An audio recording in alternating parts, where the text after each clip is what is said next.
Right, so hello and welcome back to Books and Things, and welcome to another video. And today, welcome to my April wrap-up, where I'm going to be talking about all the books I read in the month of April.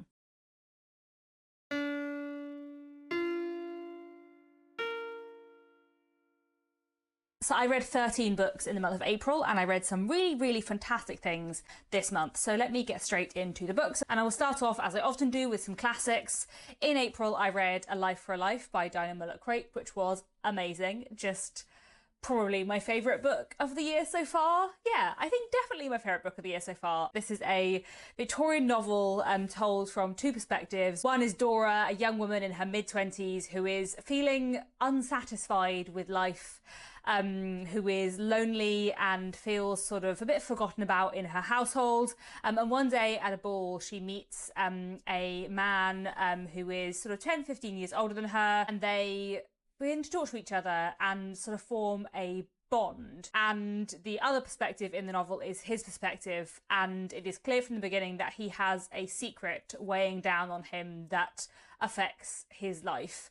And what follows is a really slow burn love story and a slow burn mystery, and it's just fantastic. It's so readable and compelling, and I'm so thoroughly emotionally engaged, and it's also sort of, in my opinion, like one of the best love stories in Victorian literature, while not being like overly romantic or overly sentimental. Like, it just felt so believable and so real, and I just loved it.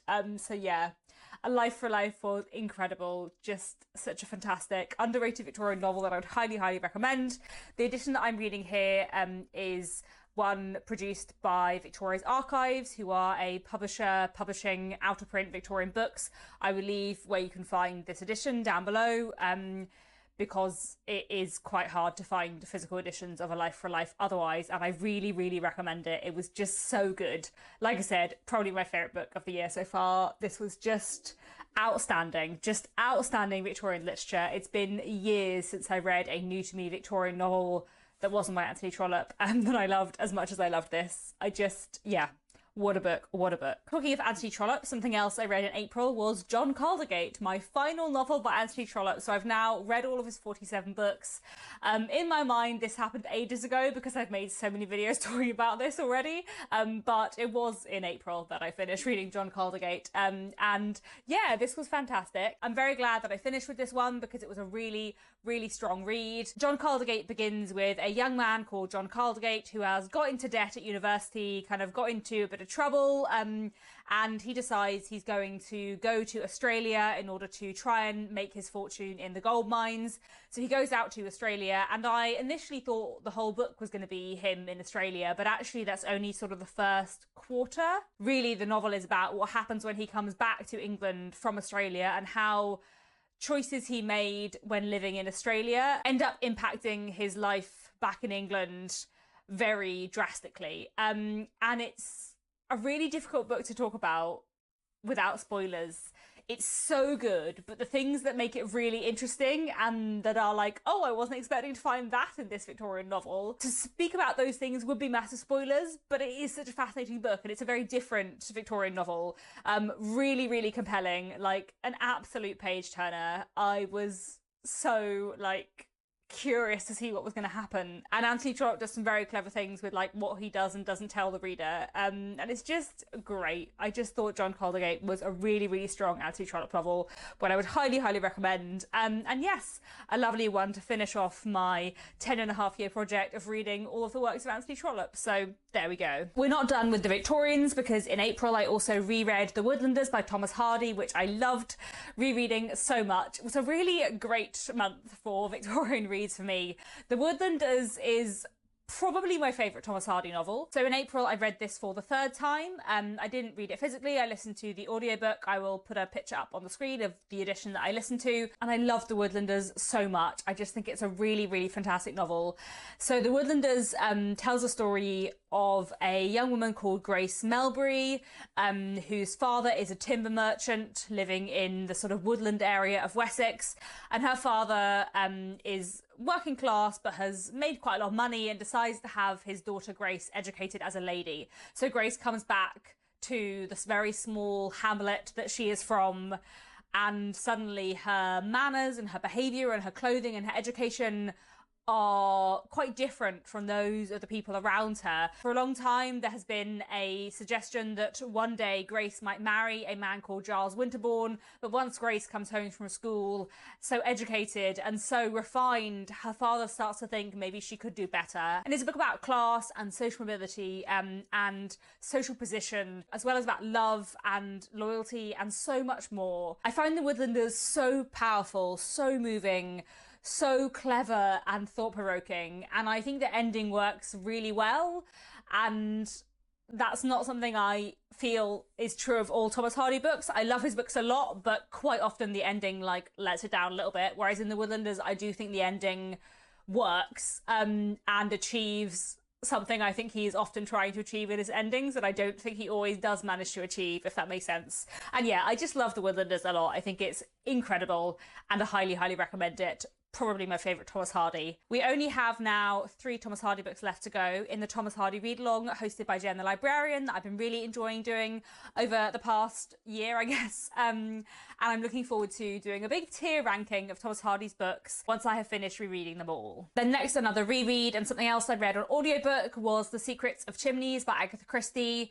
This is the first Superintendent Battle book, and my husband Nick and I decided to listen to this together because there is a relatively new adaptation of The Seven Dials mystery that we would like to watch, and The Seven Dials mystery is a sequel to The Secrets of Chimneys and is the second Superintendent Battle book. And I have read both The Secrets of Chimneys and The Seven Dials mystery before, but Nick hadn't, and I haven't read them for quite a long time, so we thought we would listen to the first 2 Superintendent Battle books before we watched the series. So we read The Secrets of Chimneys in April, and then we'll hopefully read The Seven Dials mystery in May, and then watch the adaptation. That was an unnecessarily long explanation of why I read The Secrets of Chimneys in April, but I feel like it slightly needs that because it's not the best Agatha Christie. Like, it's all right, but I don't think it's one of her absolute strongest. It isn't necessarily one I would have gone about and reread if I didn't sort of have a reason for rereading it. I really like Superintendent Battle as a character, but I feel like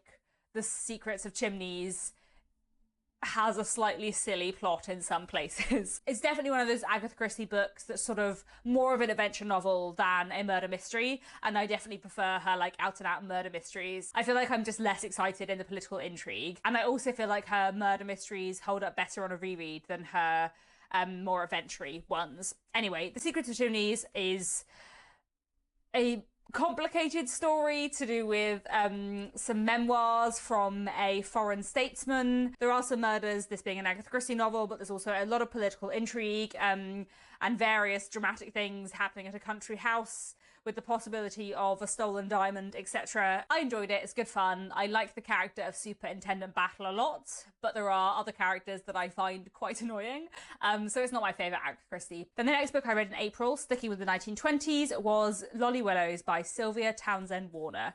I buddy read this with Oliver from Chaotic Bibliophile. I'll leave his channel link down below, and I'm glad that we buddy read this and read it together because it's a really weird book, and I'm glad that I had someone to discuss that with, because I've heard so much about this book that I had very high expectations going in, but I also think I was expecting it to be quite a different book to the book it is. And what it is very strange. My main feeling upon leaving the book of Willowes was just confusion rather than excitement. My main feeling on leaving the book Willowes was confusion. Willowes is the story of a woman called Willowes, and we follow her over many years of her life, many decades of her life, in quite a zoomed out way. The book is in 3 sections, and the first sort of 50 pages gets through like 40 years of Lolly's life. So at the beginning, we know that after Lolly's father's death, she goes to live with her brother and sister-in-law in London, and she feels quite stifled in London. She doesn't like living in the city. And the premise of the book, though it takes quite a while to kind of get to that premise, is that Lolly decides one day that she is bored of living this unfulfilling life, and she decides to move to the countryside. And we follow her adventures from there, and it goes in weird directions that I was not expecting. I liked this book, but I didn't love it. Not a new favourite. I've heard so many people praising it so very, very highly, and I don't think it was 100% my kind of book. I went into it kind of expecting a book like The Blue Castle by L.M. Montgomery, and overall I much prefer The Blue Castle by L.M. Montgomery. I do feel like this book is doing and saying some interesting things, especially about sort of gender and the position of single women in the early 20th century, but I didn't find it like a hugely engaging and satisfying novel, like as a story. You know, I think it's probably one of those books I would find it interesting to write an essay about, but I don't think I loved it as reading it for pleasure, but I did like it. What I mostly mean to say is that I went into this book thinking maybe it'll be a 5-star, and it was a 4-star. So those are the classics that I read in April, and then I have many other books to talk to you about, including quite a bit of historical fiction. The first 2 books I want to talk about are both on the Walter Scott Prize for Historical Fiction shortlist, so I have reviewed them in a lot more depth in another video, which I'll leave linked down below. The first one of those is Ben Beckler by Graham McCrae Burnett, which is a very short literary historical crime novel where the protagonist is telling you about his life, and specifically about what happened several years before when his brother killed their parents and their aunt. And the protagonist, Malcolm, is sort of looking back on these events and sort of assessing his brother and himself and what he thinks of himself in relation to his brother. It's a very, very short novel and very intense. I don't know that I enjoyed it because the protagonist is not a very nice person, and it's kind of horrible to be in his head, which is the point. I think it's done really well, but it does make it quite like a stifling reading experience. I think probably especially if you listen to the audiobook. I think it was a really interesting, really well-written book, but it probably wasn't like 100% my cup of tea, slightly more sort of premise focused than plot focused, if you see what I mean. I spoke about that more in my Walter Scott Prize video, so I'll leave that link down below. But in general, an interesting read, though not a new favourite. However, The Matchbox Girl by Alice Jolly, the other book I read in April from the Walter Scott Prize shortlist, is a new favourite. This was amazing. This was very much up my street. This is a novel about a girl called Adelheid, who is about 11 or 12 years old when we meet her at the beginning of the novel, and she is living in 1930s Austria. The book begins with her grandmother taking her to a hospital because her grandmother is struggling to deal with her behaviour. Adelheid doesn't speak, though she does write things down. She collects matchboxes and is very focused on her matchbox collection. And Adelheid ends up staying in this hospital for some time and having a sort of lifelong connection to this place. And in this hospital she meets various doctors, including someone who is referred to in the novel as Dr. A, who you know as a reader is Dr. Asperger. The rest of this novel follows a sort of decade of Adelheid's life over the 1930s and 1940s, looking at the Nazi annexation of Austria, looking at Vienna during the Second World War, but also looking at the history of research into autism and understanding of autism. And it's all told through Adelheid's first-person perspective. Her narrative voice is so strong and just works fantastically, and I just loved this. I found this such a compelling, thought-provoking, like engaging novel that I was just so emotionally invested in. I loved Adelheid, and I thought her narrative voice and just her as a character was done so well, so I love this very, very much. I hope this wins the Walter Scott Prize. I mean, I still have a few more books to read from the shortlist, but I hope this wins the Walter Scott Prize this year. Then in April, I also read A Bitter Remedy by Alice Hawkins. This was April's pick for my historical fiction book club that I run over on my Patreon. And this is a mystery novel set in the 1880s in Oxford and looks at 2 people who are trying to work out what has happened after an undergraduate dies very suddenly. And his death seems to be tied up in the messy late Victorian pharmaceutical industry. I found the stuff about the Victorian pharmaceutical industry really interesting. There is a lot in this book about the ways in which the pharmaceutical industry in the Victorian period was exploiting people and preying on people's fears and selling people, you know, things that were doing them harm rather than good. And I found that really interesting. But overall, it probably wasn't 100% the kind of mystery that I love best. I think my favourite sort of mysteries do tend to be that sort of like Agatha Christie, here are all the suspects staying in a house together, what do you think happened kind of mysteries. Whereas this is much more one of those mysteries where you uncover various facts as you go along, but you don't have sort of all of the suspects at the beginning, if you see what I mean. I guess in a way, coming back to the Agatha Christie I was talking about earlier, this is more on the sort of like adventure mystery rather than murder mystery kind of novel, if that makes sense. That I think is not always my favourite kind of mystery. There were also 2 narrative perspectives in here, and I ended up sort of much preferring one to the other, which I guess does happen sometimes in dual narratives. So yes, interesting novel, interesting historical background, but I don't think this was 100% my favourite kind of mystery. I also read The Three by Kelsey O'Brien. This is a proof copy, but the book came out in January. I'm just a bit behind. This is a really interesting novel set in the Georgian period, following a man called Matthew. And we're following Matthew sort of at 2 points in his life. We're following him in the present when he's in his 40s, and then we're also following him 20 years ago when he was in his 20s. In the past, 20 years ago, we see Matthew meet and fall in love with a man called Henry, and see them both work out a way to try and live their lives together as a gay couple in the Georgian period. And then 20 years in the future, we see Matthew living in a grand country house with his lover Henry and Henry's wife, being paid to be the dressmaker to Henry's wife, who has no idea about their affair. I really like this a lot. I thought the complex dynamics between these three people were very well done, and the way this book engages with history, issues of gender power dynamics and class and imperialism, I thought all of those things were done really, really interestingly. And Matthew's a really interesting character. I also really liked the ending, and the ending did some clever things with the weight of history. I feel like I can't really explain what I mean without spoilers, but you know, sometimes you're reading a work of historical fiction and you're like, well, I know something about this time period that the characters don't. And so I thought the ending was quite clever and interesting in terms of that.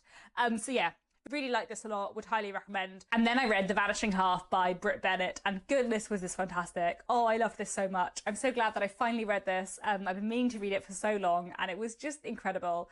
The Vanishing Half tells the story of two sisters and their daughters. So in the first generation, we have two twin sisters who are both very pale-skinned black women who leave their small town in order to try and build a different life for themselves. And one of the sisters discovers that she can pass quite easily as white, and so she decides to do that, and she leaves her family entirely behind, pretends to be white, marries a white man who doesn't know that she isn't white. And we follow these two sisters over the course of their lives, and we also follow their daughters further down the line, and how these two sort of families come back together. And it's just really, really well done. I loved so much in this book. I thought it was fantastically written. It's a book that spans several decades and is quite fluid in its use of time in a way that's always really easy to follow, and a way that I really, really enjoyed. There was just something about it that really worked for me. The jumping back and forward through time was just very effective, and I was just so emotionally invested in this novel. The characterization was absolutely fantastic. I especially love Jude, one of the daughters. I just loved her story, and her and Reese's love story. I was just so emotionally invested. I thought that was absolutely fantastically handled. I thought this book was so exquisitely written, and I thought the characterization was so exquisitely done, and the way the characters were used to explore all of the themes of this book was just fantastic. This is just absolute top-notch fiction. One of the reasons why I was meaning to read this book is because I know it's kind of in conversation with, or partly inspired by, Passing by Nella Larsen, which is one of my absolute favourite classics, and I can see the ways this book is in conversation with Passing in its sort of central premise, but I also feel like this book does so many different things. This was just so good. I'm so glad that I finally read The Vanishing Half, because I just thought it was truly fantastic, and I would highly, highly recommend it. What an incredible novel it is. Then another novel I read in April was Heart the Lover by Lily King, which is on the Women's Prize for Fiction longlist this year, and I have very mixed feelings about this book. I went into this book with quite mixed expectations, because I had heard lots and lots of fantastic things about it, but also I absolutely hate this cover. This is a proof copy, but the final cover is very similar, and I can't really explain why I think this cover is so hideous, but I really hate it. And obviously, you know, as they say, you shouldn't judge a book by its cover, but that is true in its metaphorical sense. But when it comes to book covers, they are there to tell you whether or not it is the kind of book for you.